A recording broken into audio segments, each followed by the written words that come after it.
This is our wireless key lock system. Okay, this is the lock. You no need to lay cable. Then this is the controller, no need cable. Exit button, no need cable.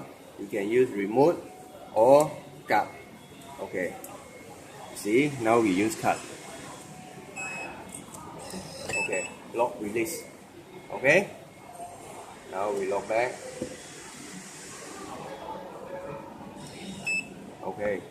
So we also can use the controller with pin number. Okay. Now the thing lock back. Okay. So same thing you can apply here. This is the controller. Okay, this is the cupboard. Okay. Press the pin number. Okay, wait for a while. Then we can open.